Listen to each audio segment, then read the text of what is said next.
तो जैसा कि पिछले एपिसोड में हमने देखा था, चूजन चैलेंज खत्म हो चुका था और कांगजुआन सेक्ट का एक तरह से सबसे लेजेंडरी डिसाइपल प्रिंस इवान को माना जा सकता था, जो कि शायद हमेशा अब जब तक कांगजुआन सेक्ट रहेगा इसका नाम चलता रहेगा। और सेक्ट मास्टर किंग यांग को भी दिखाया जाता, जो कि जाओ युवान को कॉन्ग्रेचुलेट करते हैं और इस समय ये बताते हैं इस टेक्निक के बारे में कि मेरे टीचर यानी कि एंसेस्टर कांगजुआन ने इनके पास एक सेंट जेनेसिस लेवल की टेक्निक थी, सेंट लेवल की, हेवन लेवल से भी ऊपर। तो उन्होंने इसको 7 भागों में डिवाइड कर दिया था। अब क्योंकि युवान के पास ये सातों टेक्निक्स, तो फ्यूचर में अगर ये इन्हें कंबाइन कर पाया तो ये उस लेवल का सेंट टेक्निक बना पाएगा। और क्योंकि युवान अपने प्रीवियस या फिलहाल के कल्टीवेशन के हिसाब से उसको यूज भी नहीं कर सकता, क्योंकि उसमें पावर काफ़ी चाहिए, क्योंकि इस समय इसको सातों आर्ट्स अलग अलग सीखने पड़ेंगे। जब समय आएगा, जब ये पूरी तरह से उन्हें सीख जाएगा तो कुछ वैसा कर पाएगा। अब ये जो न्यूज़ था कि प्रिंस इवान एक चोजन चैलेंज को जीत चुका है, ये चारों तरफ फैल जाता है और ये जानबूझ करके सेक्ट मास्टर किंग यांग कर ताकि इसका नाम लो। और ये युवान से बताते भी है कि जो सेक्रेट पैलेस के पैलेस मास्टर हैं शेंग युवान, मैंने स्पिरिट के थ्रू उनसे बात कर लिया है, तो इस वाले बैटल में जो तुम्हारे फैमिली का है उसमें वो लोग बीच में नहीं आएंगे, नहीं तो मैं भी हूँ। पर इस दौरान पीक मास्टर लियानी सोच रही थी ये शेंग युवान चाहता क्या है। अगर उसको बैटल ही करना है तो हम करने को तैयार हैं, पर किंग यांग इसे समझाते हैं और उसके बार बार कहने पर यानी शेंग युवान के इन लोगों ने एक चीज अलाउ किया था कि डिवाइन ड्वेलिंग स्टेज के बंदे इस बैटल में भाग नहीं लेंगे। उसके नीचे के यानी अल्फा लेयर के बंदे दोनों साइड से बैटल कर सकते हैं। युवान को अभी भी समझ में नहीं रहा था क्या सेक्रेट पैलेस के मास्टर इसने जो मिथिक यूटोपिया में किया उसका बदला ले रहे थे। पर यह बात न तो इसको पच रही थी न तो सेक्ट मास्टर किंग यांग को। इधर चूकिंग वगैरह भी समझ रहे थे, तो ये युवान को सपोर्ट करने के लिए तैयार थे। अब किंग यांग भी पूछते हैं कि युवान कब जाना है। युवान बताता है कल सुबह में, सॉरी कुछ दिन बाद। पहले मैं मिथिकल सेंट बॉडी को मास्टर करूंगा जाने से पहले। और इस समय किंग यांग के कहने पर सभी लोग अपने अपने प्रिपरेशन करने लगे थे। सभी के जाने के बाद किंग यांग एक ही चीज सोच रहे थे कि शेंग युवान तुम सोच क्या रहे हो, तुम करना क्या चाहते हो। एक डिसाइपल के लिए तुम इतना बड़ा रिस्क नहीं लोगे, कुछ तो और है। फिलहाल रात का समय हो जाता और इस समय सेंट जेनेसिस पीक पर एक अलग ही मानो त्योहार चल रहा हो, और वो था लेजेंड जाओ युआन की वजह से। आने वाली जनरेशन शायद इसको पूजे, मतलब एक अलग ही फिगर बन चुका था। अगर प्रिंस इवान बस जाओ युआन चू किंग को रिप्लेस किया होता चोजन 1 में नंबर 1 पर, तो शायद ये चीज नहीं होता। पर सातों पीक को हरा देना, 6 पीक को, बहुत बड़ी बात थी। और इस समय केव ड्वेलिंग को दिखाया जाता जहां पर याओ याओ के हाथ में एक वाइन का डब्बा था और नीचे में 3 बाउल पड़े हुए थे, यानी एक टुनटुन के लिए, एक युवान और एक इसका। और इस दौरान ये युवान की तरफ देख रही कि मैंने तुम्हें प्रॉमिस किया कि तुम अगर जीत जाओगे तो हम साथ में पियेंगे। और ये युवान को कॉन्ग्रेचुलेट कर रही थी। युवान के अंदर भी कई सारे इमोशंस जाग रहे थे, वो पुरानी बातें याद आ रही थी कि इसने कितना मेहनत किया था। और ये भी याओ याओ को थैंक्स बोलता है, क्योंकि इन समय में, इन बुरे वक्त में इसके साथ अगर कोई खड़ा था तो वो थी याओ याओ। और ये कहता भी है कि वैसे तो मास्टर कांग युवान ने मुझे कहा था कि मैं तुम्हारी हेल्प करूंगा, पर उल्टा हो रहा है। याओ याओ भी इससे कहती अपने को कम मत आको, तुमने काफी अच्छा किया। कुछ चीजें थी जो कि याओ याओ भी नहीं कहती, क्योंकि इसकी जिंदगी हमेशा एकदम बेरंग सी रहती थी। पर युवान के साथ में रहने से इससे भी थोड़ा अच्छा लगता था, क्योंकि इसके अंदर वो इमोशंस हमेशा से ही कम थे। मानो ये इंसान के रूप में तो थी, पर इंसान ना हो, भगवान हो, कुछ वैसा इसका नेचर था। और यहाँ पर एक इशारा भी है, अगर आप समझ सको तो, याओ याओ के बारे में। जब युवान इस दौरान याओ याओ से कहता है कि मेरे पास तुम्हारे लिए गिफ्ट है। याओ याओ भी शॉक्ड हो जाती और युवान इस समय एक वाइन की बोतल निकालता है। 3 टोटल थे, 3 जार ऑफ वाइन। याओ याओ देखती है कि अल्कोहल, तुम्हें मालूम है ना कि मुझे बहुत सही वाला चाहिए रहता, ऐसा वैसा मुझे पसंद नहीं। युवान भी इससे कहता है कि खोल के एक बार देखो तो। अब याओ याओ ढक्कन खोलती है और इसे अपने नाकों से सूंघती है, और सूंघने के बाद ये हैरान थी और युवान की तरफ एकदम अवाक होकर देख रही थी कि तुमने वो टाइवा वाइन बना लिया है। क्योंकि कुछ समय पहले की बात है, शायद 1 आधे साल हो रहे होंगे, याओ याओ ने इसे एक रेसिपी लिया के दिया था टाओ याओ वाइन बनाने का। अब इस दौरान एक सिप ये पीती है और इसकी आंखों में एक अलग ही एक्सप्रेशन था कि इसका फ्लेवर काफी यूनिक है, मानो एक एक चीज को इसमें क्या क्या मिलाया गया हो ये उसे पहचान सकती हो। और इस दौरान ये युवान की तरफ देख रही थी, क्योंकि इसमें इसने ब्लड फील किया था। और युवान भी कहता है कि तुम्हारा जीभ सच में, इसके सेंसेस काफी शार्प। अब युवान इसे बताता है क्योंकि इसमें स्पिरिट ब्लड पीच यूज करना था। टाओ याओ वाइन का वही मेन इंग्रेडिएंट है और एक पौधा है जिसको कि ब्लड देना पड़ता है। तो मैंने 6 महीने तक इसे अपना ब्लड दिया था। ये समझ जाती है और इसे काफी गुस्सा आता है कि युवान उन 6 महीनों में लगातार बैटल भी करता था, फिर भी आकर के इसे ब्लड देता था। उस पौधे को, और याओ याओ का चेहरा काफी अगली हो जाता है। और युवान को यह भी लगता है क्योंकि याओ याओ थोड़ा साफ सुथरा लड़की थी, मतलब इसे वो गंदगी पसंद नहीं था, तो ब्लड वगैरह थोड़ा। याओ याओ चिल्लाती कि तुम बेवकूफ हो, और उसकी आंखों में एक अलग ही गुस्सा देखा जा सकता था। और ये फिर से कहती है, मैंने कहा कि तुम पागल हो, तुमने एक शराब के लिए, एक वाइन के लिए अपना ब्लड दे दिया, वो भी 6 महीने तक। और इस समय याओ याओ के हाथ मन हल्के से कांपने लगा। युवान भी एक गहरी सांस लेता और कहता है कि तुम नॉर्मली किसी चीज को इतना अच्छे से एंजॉय नहीं करती हो, और ये चीज तुम्हें पसंद है, वही मेरे लिए बहुत है। अब ये बात याओ याओ को मानो दिल को छू जाती है। इसे समझ भी नहीं आ रहा था कि ये कैसी फीलिंग है। याओ याओ अपने सर को हल्का साइड में कर लेती है, इसे समझ में नहीं आ रहा था। युवान इस दौरान याओ याओ के हाथ को टच करता है और कहता है, यार गुस्सा मत हो, जाने दो। याओ याओ इस बार मतलब छुड़ाती भी नहीं है, लेकिन इस दौरान कहती है कि ऐसा चीजें तुम फ्यूचर में नहीं करोगे, मैं ऐसी वाइन कैसे पी सकती हूँ। और इस समय चंद्रमा एकदम छाए हुए थे, फुल मून का टाइम था, और इस समय इसके चेहरे पर मानो एक अलग ही नूर हो, एक अलग ही सुंदरता हो।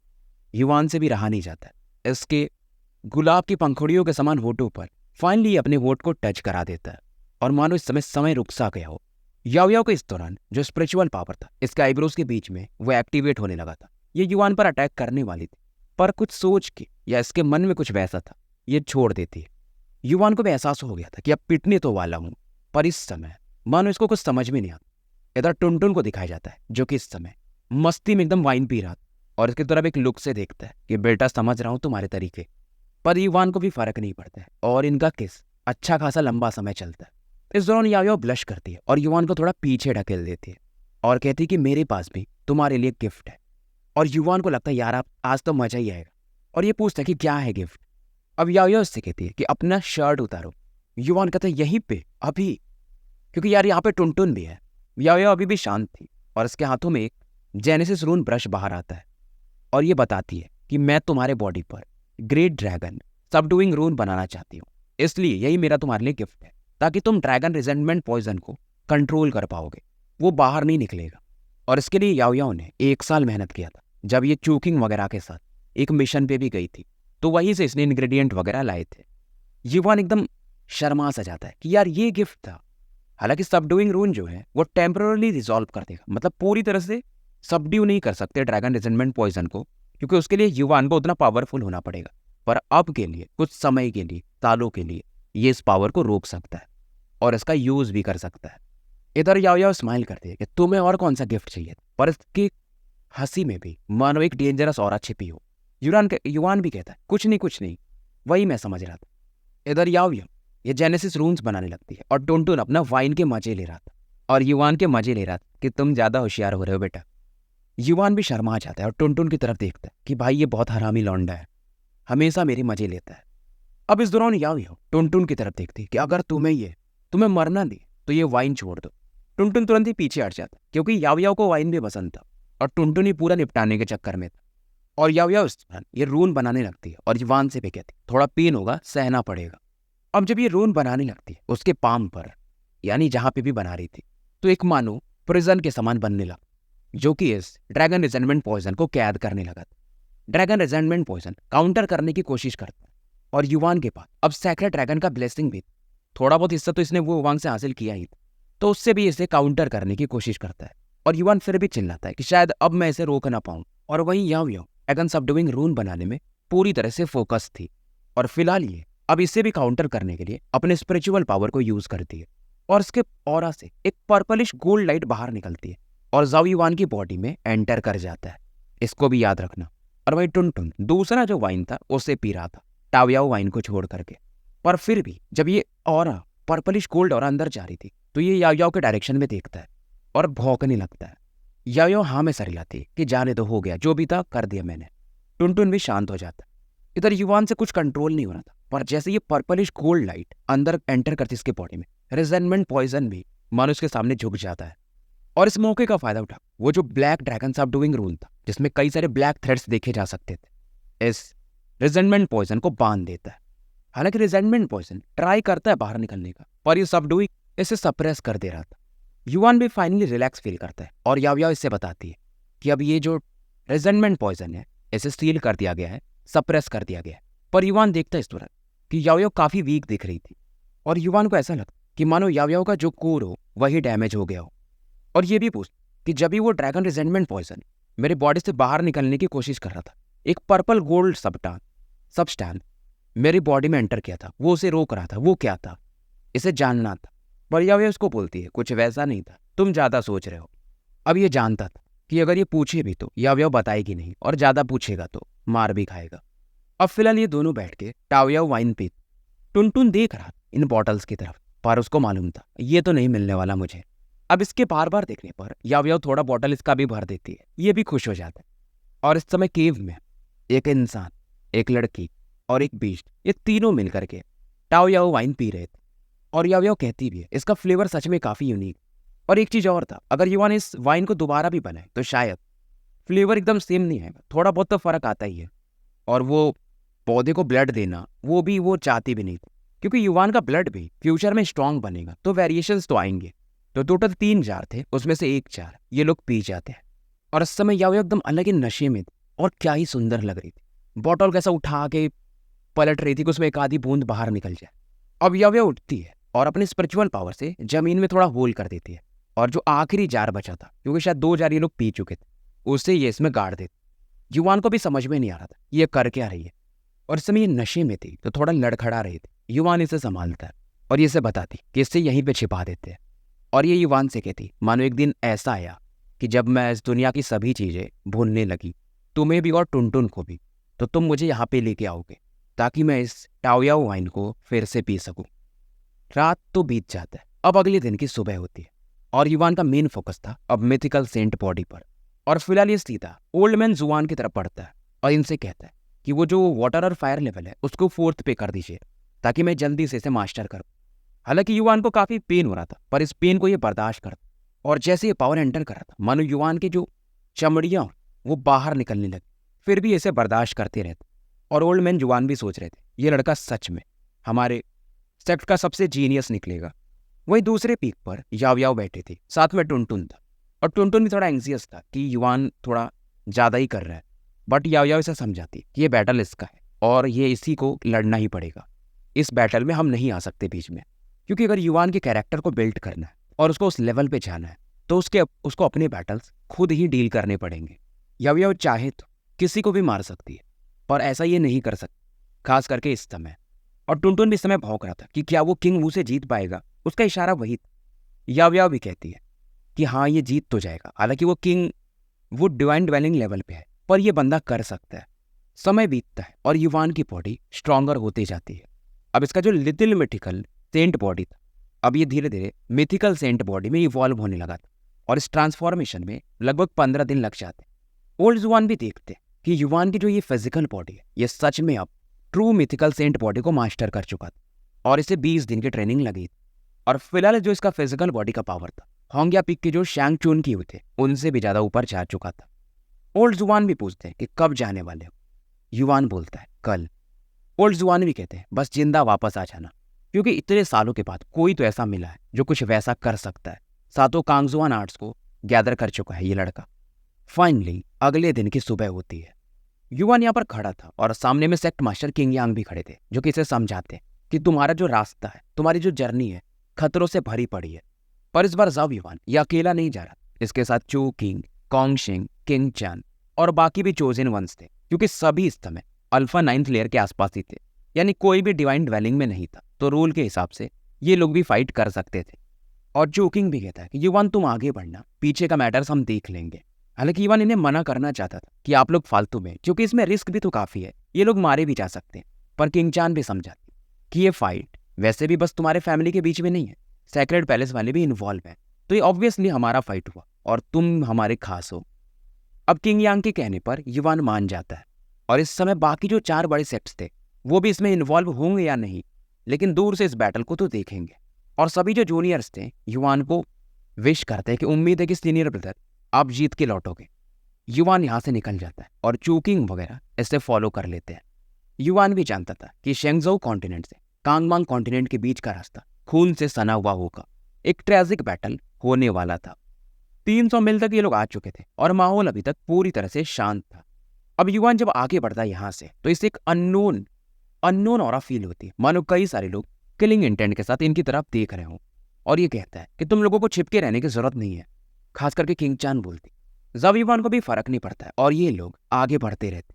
चूकिंग भी कहते हैं कि तुम्हारा अपोनेंट वो वांग है, बाकी को हम संभाल लेंगे और मेरे हिसाब से वो तुम्हारा वेट भी कर रहा होगा। युवान भी इस दौरान मन में सोचता है कि वो वांग 2 साल पहले मैंने तुम्हारी बॉडी को डिस्ट्रॉय किया था, पर इस बार तुम्हें तुम्हारे सोल को भी डिस्ट्रॉय कर दूंगा। युवान आगे बढ़ते रहता है और इनके साथी और कई शहर ये पार करते। रास्ते में इनकी फाइट होती चलती है। जहां से भी ये गुजरते थे एक ब्लड बाथ तो होता ही था। इधर थोड़ी दूर पर 2 लड़कियों को दिखाया जाता है। एक थी लूल वो, दूसरी थी किंग यू और इनके साथ में ली चुनजुन और निंग जान वगैरह भी खड़े थे। इन्हें भी इन्फॉर्मेशन आ चुका था कि जाओ युवान कांगजुआन सेक्ट की टीम को लीड कर रहा है और सेक्रेड पैलेस वाले भी इनकी तरफ ही बढ़ रहे हैं। ये लोग अपने सेक्ट की तरफ से नहीं आ सकते थे क्योंकि सेक्ट इस मैटर में इन्वॉल्व ही नहीं होना चाहता, क्योंकि 2 सेक्ट के बीच में बाकी सेक्ट क्या करे।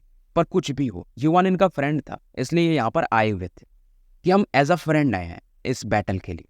और लुलुओ भी बताती है, यार मतलब तुम लोगों को भी 7 कलर का डिवाइन ट्रेजर मिला था, क्योंकि युवान ने बोला था। तो वापस लौटने के बाद इसने इन लोगों सभी को 7 कलर का डिवाइन ट्रेजर दिया था। जेंगजू बस अभी नहीं आया था, क्योंकि जो घोस्ट सेक्ट उसका रिलेशन थोड़ा बुरा था और अगर वो आए यहाँ पर बैटल के लिए तो घोस्ट सेक्ट वाले उसे पनिश कर सकते थे। पर थोड़ी समय में जेंगजू भी यहाँ पर आ ही जाता कि यार वो मेरा फ्रेंड है, मैं कैसे नहीं आता। और इसके पास थोड़े और ज्यादा इन्फॉर्मेशन थे, जैसे कि इस बैटल में जियांग टाइशन और बाकी लोग भी आ रहे हैं। चुनजुन भी इस दौरान वो वांग के बारे में पूछता, क्योंकि जब ये वो वांग का नाम लेता है तो इसके भी चेहरे पर एक कॉम्प्लिकेटेड एक्सप्रेशन था कि उस कुछ समय पहले 2 साल पहले सेंट रिमेन डोमेन्स में युवान ने उसकी फिजिकल बॉडी को डिस्ट्रॉय कर दिया था। इनको भी नहीं लगा था कि वो वांग इतना जल्दी चोजन 1 की रैंकिंग पर नंबर 1 जा सकता है। इधर क्योंकि कुछ कपड़े निकालती और सभी को पकड़ा देती है ताकि कोई भी इन्हें पहचान न सके। और ये बेसिकली कांगजुआन सेक्ट का यूनिफॉर्म था। ये लोग काफी दिमाग लगाए थे। हालांकि लुलु इस दौरान चिंतित थे कि क्या युवान वो वांग को हरा पाएगा। वो वांग क्योंकि ज्यादा ही पावरफुल हो गया था, टाइशन को उसने हरा दिया था। पर फिर भी ये लोग डिस्कस करते हैं कि युवान ने भी चूकिंग वगैरह को हरा दिया, तो शायद वो भी काफी पावरफुल हो गया होगा। सभी को मालूम था ये बैटल काफी फियर्स होने वाला है और इसको समय तक याद रखा जाएगा। और जो भी इस बैटल में हारेगा शायद उसका एम्पायर भी जा सकता है। इधर सीन शिफ्ट होता है और सेंट सिटी को दिखाया जाता है। यहाँ पे बैटल अभी भी चल रहा था और सेंट सिटी के जो ओवरलॉर्ड थे वो भी यहाँ पर बैठे हुए थे। और इधर जियांग टाइशन और सेक्रेड पैलेस जान टाइकिंग वगैरह को दिखाया जाता है। टाइकिंग काफी निराश थी कि यार हमने मार्शल आर्ट कई सालों तक कल्टीवेट किया, पर ये वो वांग उसको इतने रिसोर्सेस मिले, नहीं तो वो हमसे पावरफुल नहीं होता। पर टाइशन भी समझाता है कि यार कुछ भी हो, स्ट्रेंथ की हमेशा इज्जत होती है, कोई नहीं। टाइकिंग भी खुद को शांत कर लेती। और इस दौरान ये लोग ये भी डिस्कस करते, उस जाओ युवान को देखो, उसने भी तो चूकिंग को हरा दिया। मैं हमेशा से चूकिंग को अपना अपोनेंट मानता था, पर 2 ये नए लोग आ चुके हैं, एक इनकी तरफ से वो वांग और दूसरी तरफ से जाओ युवान। और टाइशन भी कह रहा था टाइकिंग के पूछने पर कि मेरे हिसाब से वो वांग जीत जाए। इन दोनों का हालांकि जो जेनेसिस की स्टार्स है 1,80,000 के ऊपर है। हालांकि टाइकिंग मन में ये सोच रही थी कि वो वांग हार जाए ताकि पैलेस मास्टर शेंग युवान तब उसको कैसे ट्रीट करते हैं ये भी देखना चाहती थी। इधर इनका जो मेन लाइनअप अब इनके सामने चू किंग, कॉन्ग शेंग और बाकी लोग आ चुके थे। और टाइशन हंस के कहते हैं कि चू किंग तुम काफी जल्दी आ गए। और इस दौरान टाइशन की नजर जाओ युवान की बॉडी पर जाती है और एक पावरफुल ऑरा ये सच में फील करता है, जो कि सच में इन लोगों से काफी स्ट्रांग थी। चू किंग इस दौरान युवान से कहते तुम आगे निकलो, इन लोगों को हम देख लेंगे। युवान सभी को थैंक्स बोलता है, पर चू किंग बोलते हैं कोई पोलाइट होने की जरूरत नहीं, हम सभी कांगजुआन सेक्ट के लिए फाइट कर रहे हैं। अब इधर जान टाइकिंग वर्सेस कॉन्गशिंग वगैरह चालू हो जाता है, चूकिंग वर्सेस जियांग टाइशन चालू हो जाता है। इधर युवान जब आगे निकलता है तो इससे कुछ लोग फैमिलियर ऑरा वाले फील होते हैं और ये वही लोग थे किंग यू, लुलुओ वगैरह। और युवान को देख एक स्माइल देता है, मतलब तुम लोग आ ही गए। और युवान उसके बाद बैटल के लिए आगे निकल जाता। ये लोग भी कांगजुआन सेक्ट की तरफ से फाइट करने वाले थे। युवान इधर एंटर करता है सिटी के सेंटर के बीच और आगे में से एक गोल्ड रोब में बंदा थी जो कि पलट के खड़ा था और उसका जेनेसिस की काफी स्ट्रांग था। और ये भी मानो युवान को देख करके अब पलटता है और इसके चेहरे पर एक सिनिस्टर स्माइल था कि तुम फाइनली आ ही गए युवान। दोनों की आंखों में मानो खून सवार। और ये वो वांग फिर से बोलता है कि 2 साल पहले तुमने मेरी बॉडी को डिस्ट्रॉय किया था, 2 साल बाद मैं वो हर एक चीज इवन तुम्हारा जाओ एम्पायर को भी निगल जाऊंगा। युवान फिर से हंसता है कि क्या पता 2 साल पहले वाला चीज फिर से रिपीट हो, और तुम वैसे भी चोर हो, तुम्हारी फैमिली ही चोर है, मेरे सैक्रेड ड्रैगन ब्लेसिंग्स को तुमने चुराया था। अब बहुत सारे जो सिटी लॉर्ड्स और पावरफुल लोग थे इनकी नजर इस बैटल पर ही फोकस। और सभी को मालूम था इस बैटल को इवेंसेक्ट मास्टर किंग यांग और पैलेस मास्टर सेक्रेट पैलेस वाले शेंग युआन दोनों लोग देख रहे होंगे। पुरानी बात, ये जो सेक्रेट ड्रैगन ब्लेसिंग थी युआन की, ऐसे 3 भागों में बांट दिया गया था। एक शायद किंग वू के पास और एक पार्ट वू याओ के पास, जो कि वो वांग की बहन है और ये आगे आई थी। ये भी काफी सुंदर है पर अच्छी है। इधर युवान भी कहता है कि जो मेरा है मैं उसे लेकर तो रहूंगा। आधा जो तुम्हारे अंदर हिस्सा था सेक्रेट ड्रैगन की का, वो तो मैंने ले लिया है, अब उसे मैं पूरा कर लूंगा तुम्हें मार के, बाकी उन दोनों से भी मुझे मिल ही जाएगा। इधर वो वांग भी कि लास्ट टाइम तुमने मेरे से ड्रैगन की लिया था, इस बार मैं उसे पूरा कर लूंगा। तो दोनों का अपना अपना बात करने का तरीका था। और इस दौरान वो वांग अपना रेड जेनेसिस की, जो कि ब्लड की बोला जा सकता है, उसे रिलीज करता है। और इसके भी जेनेसिस के स्टार युवान से बिल्कुल भी कमजोर नहीं थे। ये भी 1,80,000 को शायद पार कर जाते हैं। जब युवान इसके ऑरा को फील करता है और ये हंस के कहता है, लगता है सेक्रेट पैलेस के पैलेस मास्टर ने तुम्हारे पे काफी खर्चा किया है। और युवान भी इस दौरान अपने गोल्डन जेनेसिस की को रिलीज कर देता है और इसके ऊपर में एक पाइथन को देखा जा सकता था। दोनों का फाइट पहले इनके जेनेसिस की से होता है और युवान इस समय अपने गोल्डन पाइथन से इस ब्लडी पाइथन को डिस्ट्रॉय करने लगता। दोनों के कपड़े हिल रहे पर ये अभी भी लगे हुए थे और बीच बीच में वो वांग बकवास करता था, तो युवान भी उसे काउंटर करते रहे। युवान इस दौरान अपने गोल्डन जेनेसिस की को मानो उल्का पिंड में बदल दिया हो और कई सारे अटैक्स करने लगा। पर वो वांग भी अपने ब्लडी पाइथन की से इन्हें काउंटर कर देता है और हंस के कहता है कि तुम्हारे अटैक्स युवान चोजन वंस के खिलाफ शायद काम कर सकते, पर मेरे खिलाफ नहीं। जैसे कि युवान उल्का पिंड टाइप रिलीज कर रहा था, वो वांग कुछ ब्लड रेड बॉल्स रिलीज करता है और दोनों के जेनेसिस की का अलग ही लेवल पे कोलिजन हो रहा था। इधर इस दौरान युवान अचानक से गायब होता है और वो वांग के सामने प्रकट हो जाता है। एक पंच बनाता है जिसमें कि सिल्वर लाइट चमक रही और बजर्ग पावर यूज करके मिथिकल सेंट बॉडी का ये आगे बढ़ा देता है। वो वांग काफी लेट हो चुका था, अभी अपने जेनेसिस की को तो एक्टिवेट नहीं कर सकता था, पर ये बिल्कुल भी पैनिक नहीं करता और ये हंस के कहता है, युवान मैंने सुना था कि तुमने फिजिकल बॉडी में काफी कुछ अचीव किया है, देखते हैं कि क्या तुम्हारी ये फिजिकल बॉडी सच में उतना स्ट्रांग है मेरी इतना। और इसके बॉडी के भी आस कुछ रेड ऑरा दिखने लगती है और एक पावरफुल पंच ये युवान के पंच की तरफ बढ़ा देता। अब जब दोनों के पंच टकराते तो चारों तरफ शॉकवेव फैलने लगा और ये हंस के कहता कि तुमको शुक्रिया कि तुमने मेरी फिजिकल बॉडी डिस्ट्रॉय कर दी, और ये जो मैंने नई फिजिकल बॉडी बनाई है मेरे मास्टर के थ्रू, इसे कहते हैं ब्लड असुरा बॉडी। तो स्टोरी यही समाप्त करते हैं और मिलते हैं फिर कल एक नए वीडियो के साथ। चैनल को ज़्यादा से ज़्यादा लाइक और सब्सक्राइब करो। मैं बोलता नहीं हूँ पर कभी कभी बोलना ही पड़ता है, नहीं तो आप वीडियोज़ को लाइक करना ही भूल जाते हो।